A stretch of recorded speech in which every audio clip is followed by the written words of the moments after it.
Hey everybody, Paul Mack here. I just wanted to show you what I got at the auction.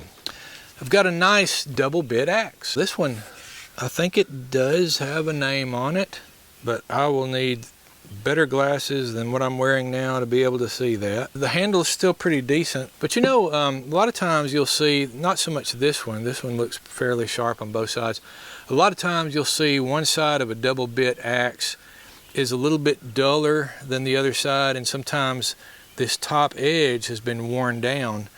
Well, that's because back in the day, if you're digging a hole or whatever, or you're trying to get rid of a stump in your field or garden, and you would use one side of the axe, of the double bit axe, you would use one bit to chop out roots in the dirt, because you're going to be hitting rocks and it's going to get duller, it's going to wear down a lot quicker.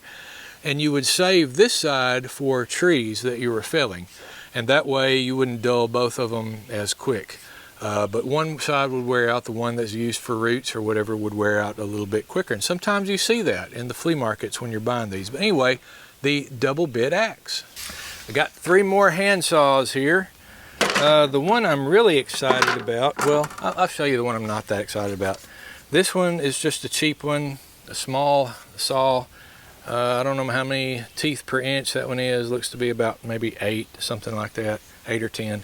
This one, you know, the rust could be taken off and fixed up for, you know, your son or daughter or whatever, a little bit of carpentry for the kids.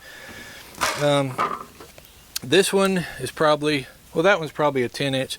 This one's probably 8 teeth per inch, and I don't see a name on it, but it's certainly old. It was originally had gray paint on it. It sounds like pretty good metal.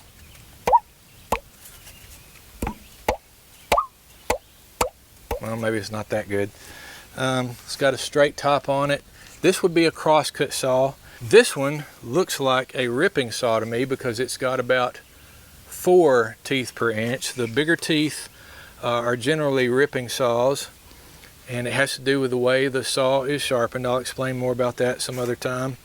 And this one looks to be a Diston, which is a very reputable maker back in the day. It's even got the name of the person who owned it stamped in here, J.M.E. So, Mr. E, if you're missing your ripping saw, I've got it now. You can come back and get it for a price.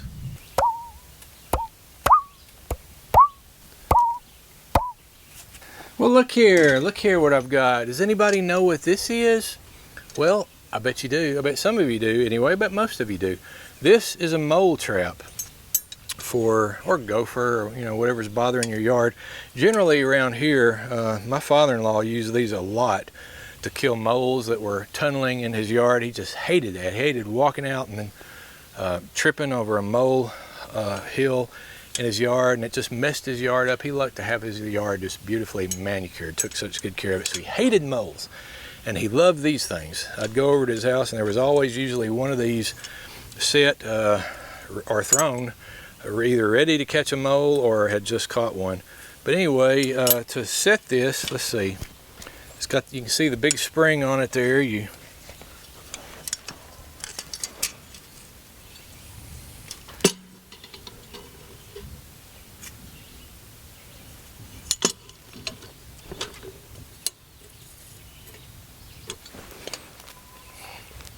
Ain't that going down? Oh, I remember. So anyway, to set these, oh, yeah, there we go. Oh, hey, no, quick, stop.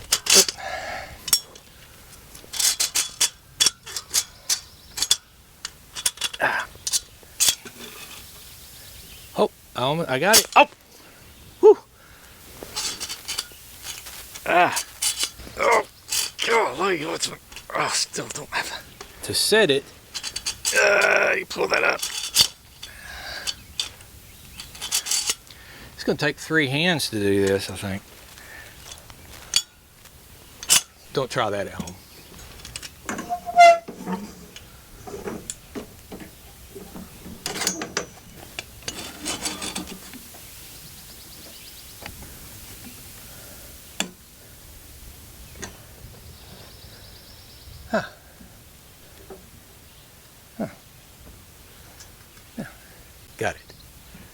And another scythe. I can't stop buying these scythes, especially when they're in as good a shape as this one. This handle on this snare, there's a #1 Seymour handle. I don't see any other writing on it. Now the handle, as I said, is in excellent shape. The nibs are in good shape, which, remember, the nibs are reverse thread on these, so to tighten you would turn it counterclockwise. Untighten clockwise. Somebody has put a little piece of metal there to wedge that one. I guess they couldn't get it to stay very well. But the handle is in great shape. The blade, not so much. There's a little nick, looks like somebody had nicked it and then ground it down and kept on sharpening. It's still usable. It's just I've got some better blades there in the workshop. This one's looks like about 24-inch blade. This one could be for hay and or weeds, probably either one. Because some of the ones for hay, for tender grasses, are 28 inches or so. And the ones for weeds only are quite a bit shorter. But this one is in great shape. I think I'm going to sell this one at our store. Which, by the way, this video is sponsored by me, Paul Mack.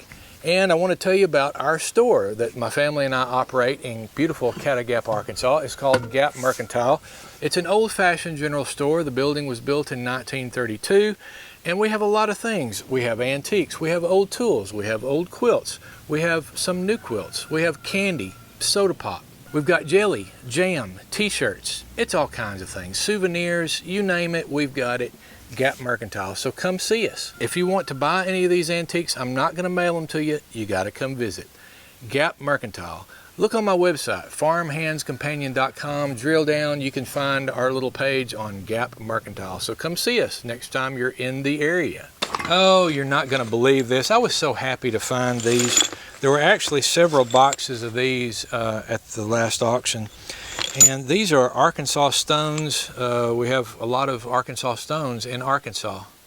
Who would have thought? These have been milled, cut with a stone cutter, stone saw, I guess.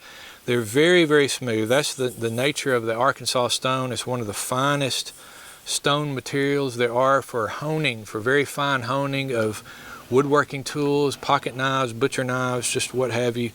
But I've got a whole box of fairly different sizes like that. I guess these were rejects from the factory or whatever, but they're still very smooth, and I'm going to sell them. So come by the store and get you one. I was pretty proud of this. It's a flat of butcher knives. Well, with the exception, I have one nice metal spatula, but the rest of these have got some old hickory. I've got the name on them, Hanover Incorporated, old hickory, old butcher knives, have a little bit of rust on them. That might even be a nice fillet knife. Here, look at this one. Boy, that is a long fillet knife, is it not? This one's got a curve to it. This one's more like a, oh, that's stainless, oh, that's cheap, stainless steel. There's another little, very thin, that's a thin one there. Boy, that one's been sharpened down, look at that. And this one, I thought this was neat. This is an old, really old looking knife, old looking handle, but it's got a serrated blade on that. Take a look at this. Serrated blade on that very, very old handle. Next, I got an old grate. I don't know what this is off of. Looks, could it be off a freezer? Or you can take these, and I like to grill steaks just right on a hole in the ground or down at the river. And you can take these metal grates, especially a heavy duty one like this one, and prop it up on 3 or 4 big rocks and cook your hot dogs or your hamburgers or whatever. Don't forget your spatula. Now, I was really excited to find this. You say, that's just an old, outdated rod and reel. Well, it is old, but this is a Zebco 33. It's not the oldest Zebco 33 there is, but it's one of the classics. This one was probably 1968 or maybe a little later than that, 69, 70 or somewhere in there.